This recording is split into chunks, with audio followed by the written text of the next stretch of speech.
Welcome back, beautiful people. You made it this far. This is part three of chapter one of Becoming Supernatural by Dr. Joe Dispenza. So far, we've gone through Anna Williams' story.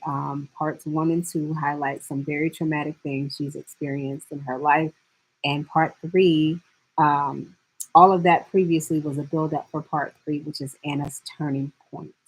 If you have not watched those videos for the introduction, parts one and two, I highly recommend it so that you don't get lost in some of the parts that are super important to Anna's story. Um, but I'll get into this next part. And as always, please comment any reflections, any thoughts, any questions you may have. I will absolutely address them. I want to help build community. And the more you talk, I talk back, and we can learn from one another and support one another in this journey of becoming supernatural. So without further ado, let's get started. Part three. Y'all, this is real good, but here we go. The choice to change became Anna's quest. She first decided to stop all the treatments and all the medications for her various physical illnesses, although she continued to take her antidepressants. She didn't tell doctors and nurses that she was not coming back for treatment. She simply did not show up anymore. No one ever called her to ask why. Only her family doctor contacted Anna to express concern. On that cold winter's day in February 2011, when Anna was on the floor crying for help, she made a choice with a firm intention to change herself and her life. And the amplitude of that decision carried a level of energy that caused her body to respond to her mind. It was a decision to change that gave her the strength to rent a house for herself and her children and move away from the negative relationship that she was in.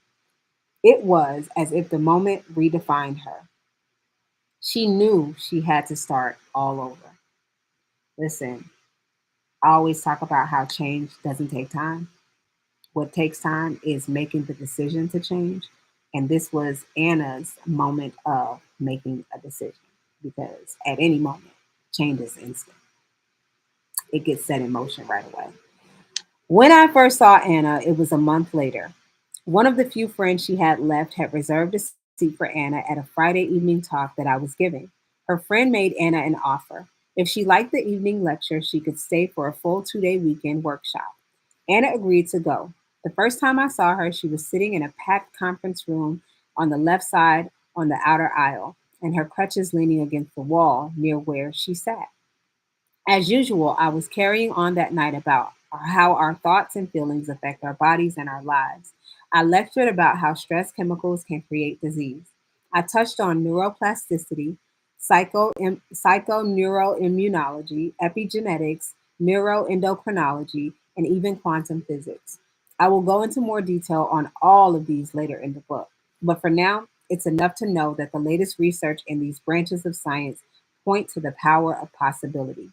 That night, filled with inspiration, Anna thought, if I created the life I have now, including my paralysis, my depression, and my weakened immune system, my ulcerations, and even my cancer, maybe I can uncreate everything with the same passion that I created it with. And with that potent new understanding, Anna decided to heal herself. Guys, healing yourself is possible. And you're going to learn exactly why it's possible. And as we continue through this book and you learn more about Dr. Joe and the community that he's built, I consider myself a part of that community. Listen, we can do some fascinating things when we put our mind to it. You'll see. Immediately after her first weekend workshop, she started meditating twice a day. Of course, sitting and doing the meditations was difficult at the beginning. She had a lot of doubt to overcome, and some days she did not feel mentally and physically well, but she did her meditations anyway. She also had a lot of fear. When her family doctor called to check up on her because she'd stopped her treatments and medications, he told Anna that she was being naive and stupid and that she would get worse and die soon. Yeah. Imagine the memory of an authority figure telling that to you. Even so, Anna did her meditations every day and began to move beyond her fears. She was often consumed with financial burdens. her children's needs, and various physical limitations, yet she never used those conditions as an excuse to not do her inner work. She even attended 4 more of my workshops during that year.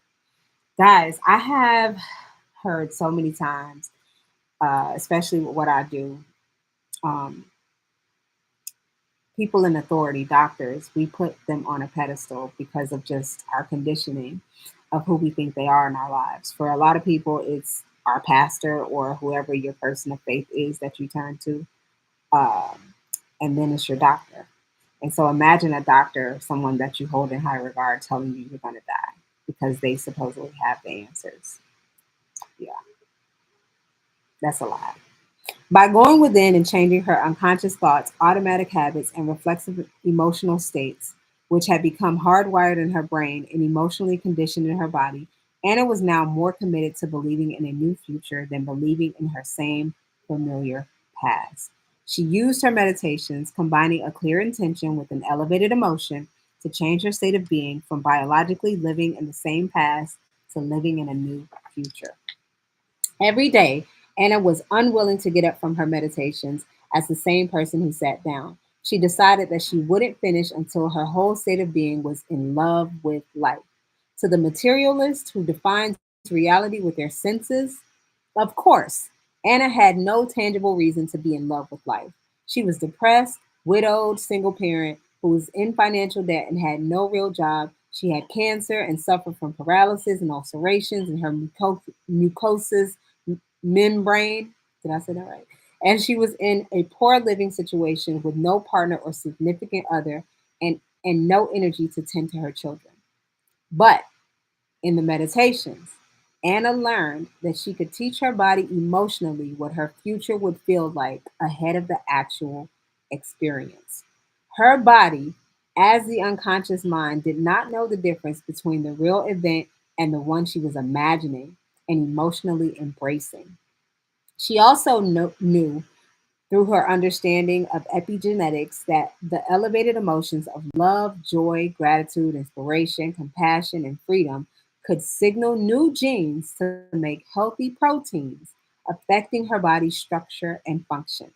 She fully understood that if the stress chemicals that had been coursing through her body had been turning on unhealthy genes, then by fully embracing those elevated emotions with passion greater than the stressful emotions, she could turn on new genes and change her health. For a year, her health didn't change very much, but she kept doing her meditations. In fact, she did all the meditations I designed for students. She knew it had taken several years to create her current health condition, and so it would take some time to recreate something new.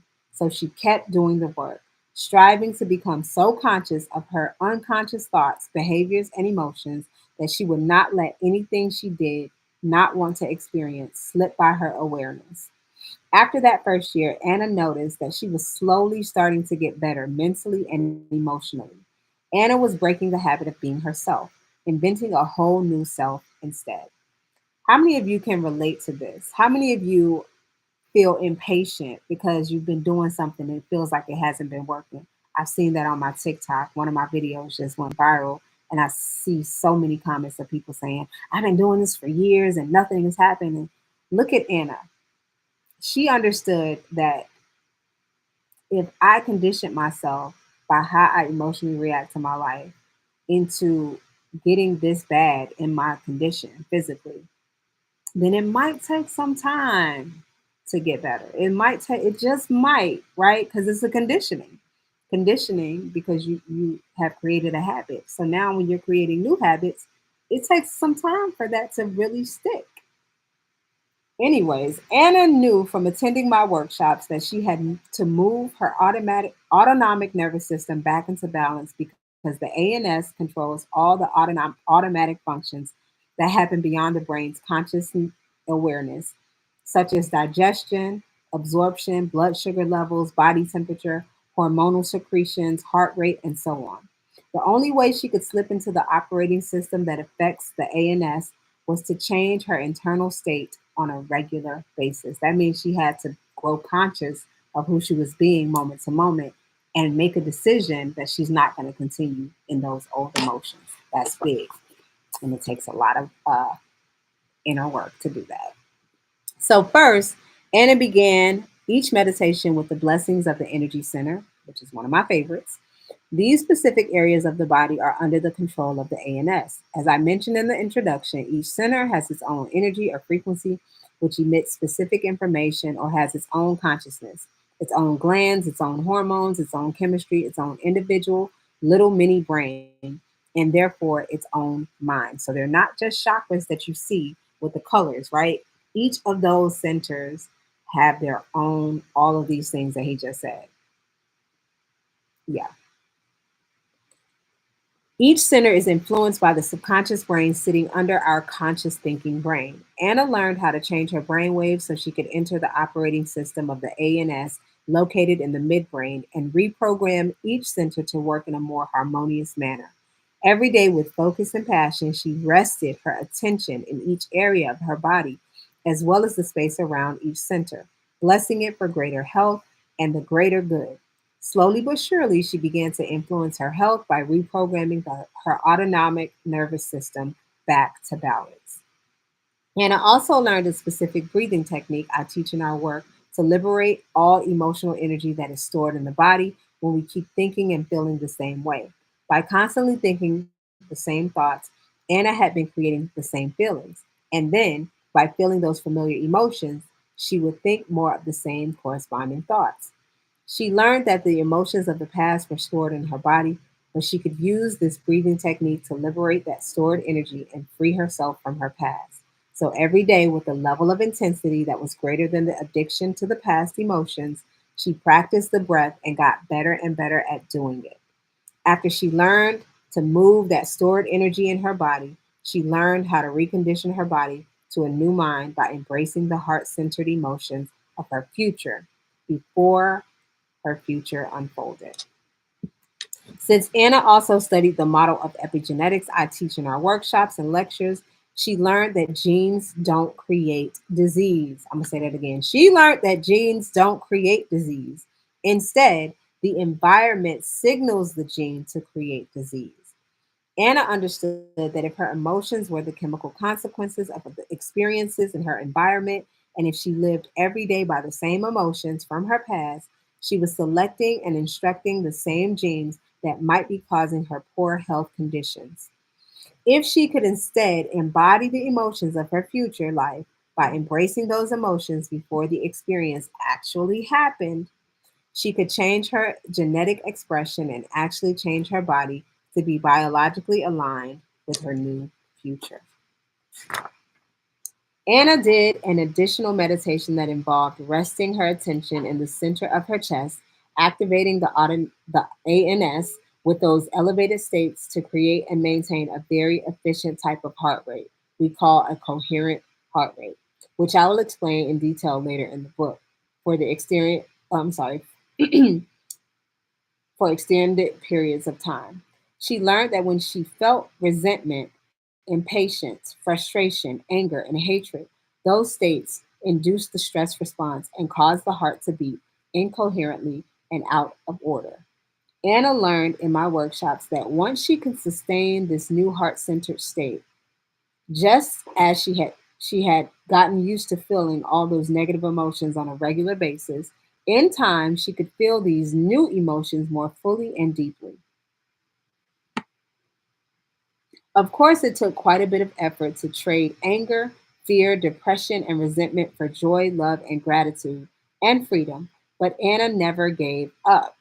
She knew that those elevated emotions would release more than 1,000 different chemicals that would repair and restore her body, and she went for it. As I mentioned before, emotions are chemical reactions in the body. Obviously, the higher the vibrational emotions you feel, love, joy, happiness, fulfillment, all that, it creates better hormones that are healthier for your body. So, this is exactly what she was doing. As she continued to practice her future and what she thought it felt like, which was all those elevated emotions, she released thousands of more chemicals that were way more beneficial than the stress, emotions, and hormones. and chemicals that they create. Y'all. Anna then practiced a walking meditation I designed in which she walked as her new self every day instead of sitting down and meditating with her eyes closed. She started these meditations standing up with her eyes closed. While standing, she got into a meditative state that she knew would change her state of being, and then, while she was still in that state, she opened her eyes, staying in a meditative state, and walked as her future self. By doing so, she was embodying a new habit of thinking, acting, and feeling on a regular basis. What she was creating would soon become her new personal reality or her new personality. She never wanted to go unconscious again and return to her old self because she knew what that meant. Hmm.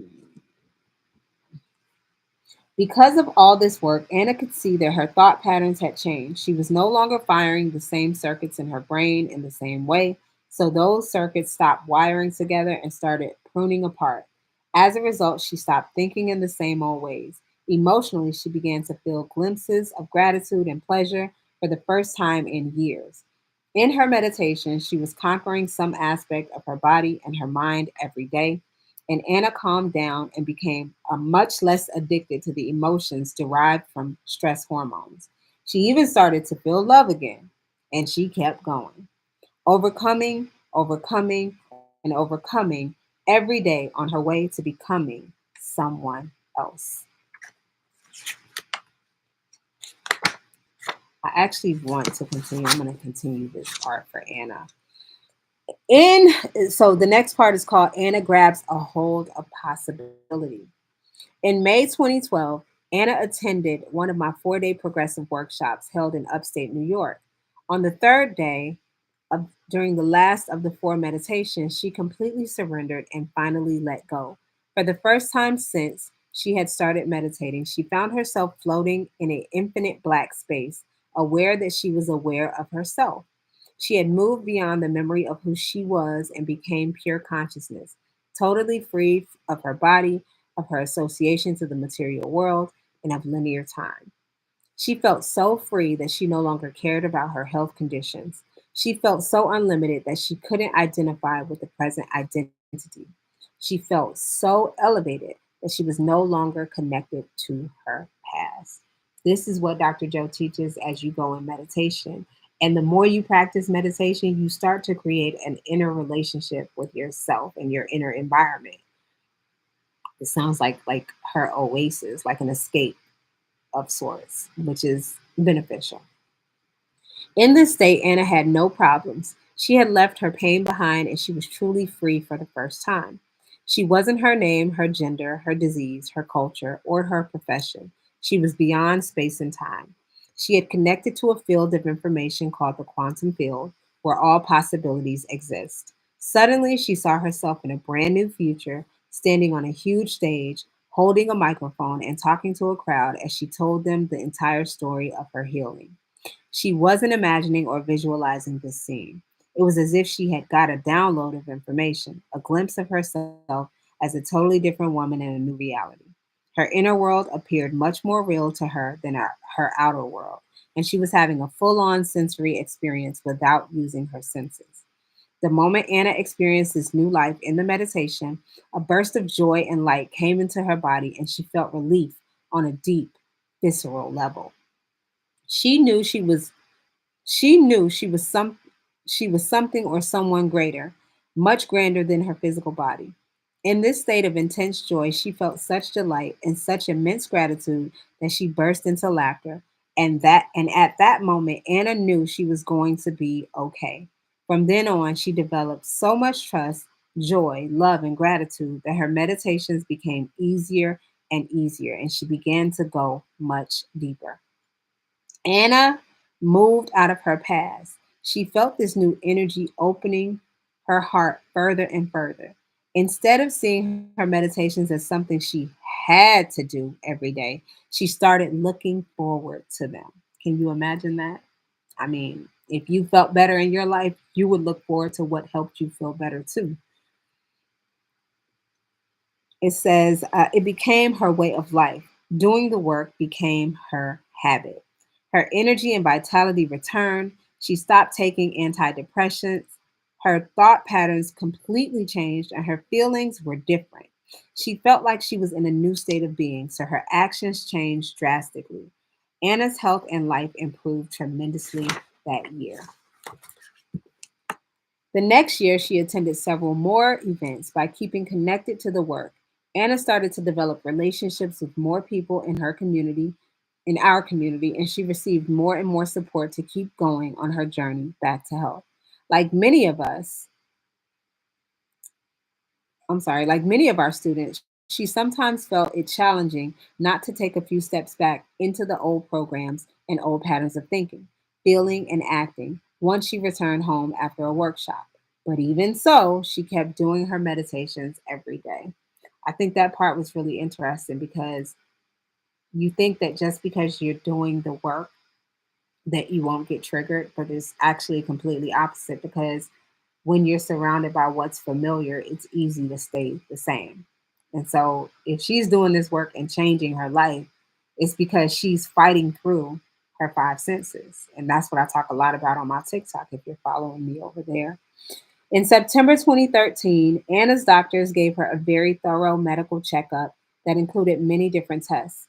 1 year and 9 months after her cancer diagnosis, and 6 years after her husband's suicide, Anna's cancer had completely healed and the tumor in her esophagus had vanished.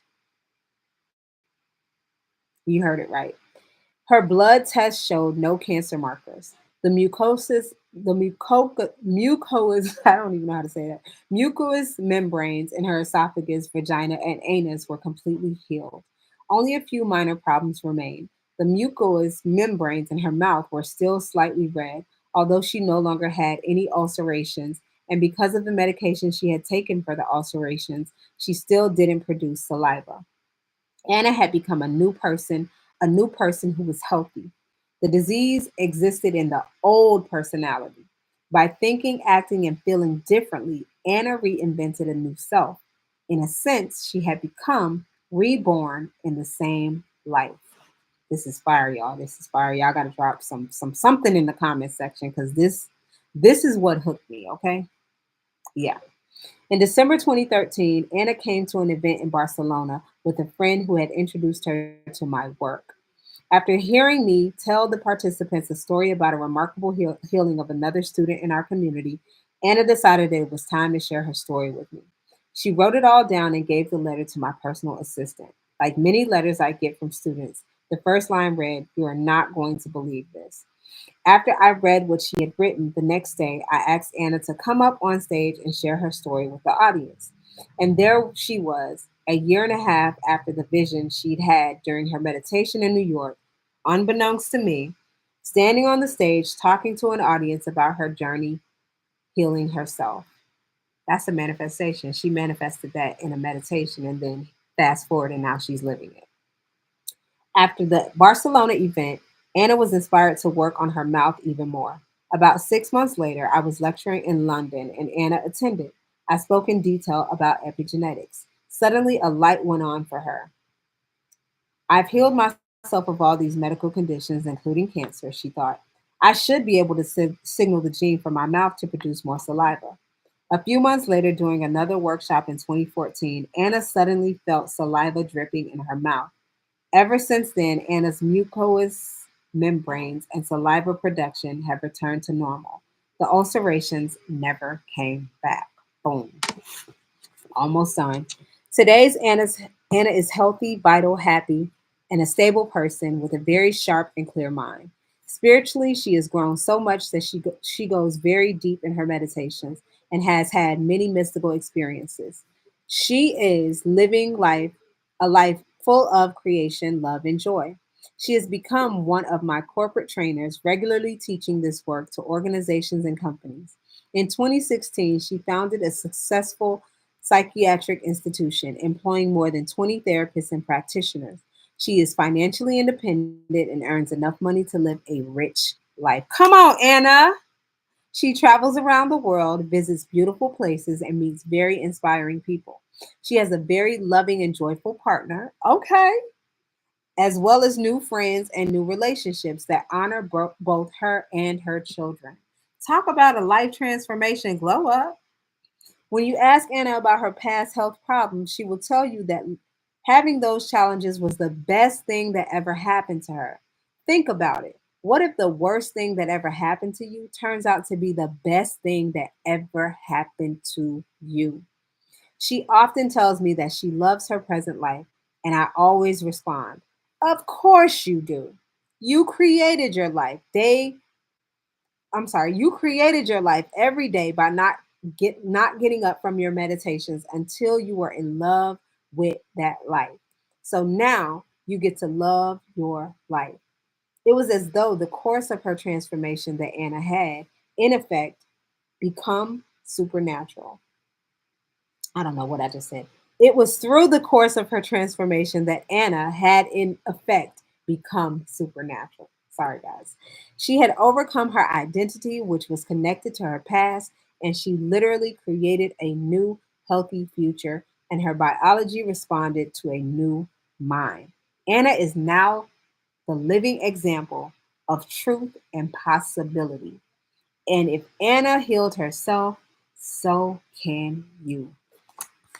I'm gonna end part 3 right there. There are a few more pages, but it gets into different stories. So I'm gonna end it there. There's a whole lot to unpack in this video. You might want to rewatch this one for sure, but definitely comment below what stood out to you the most.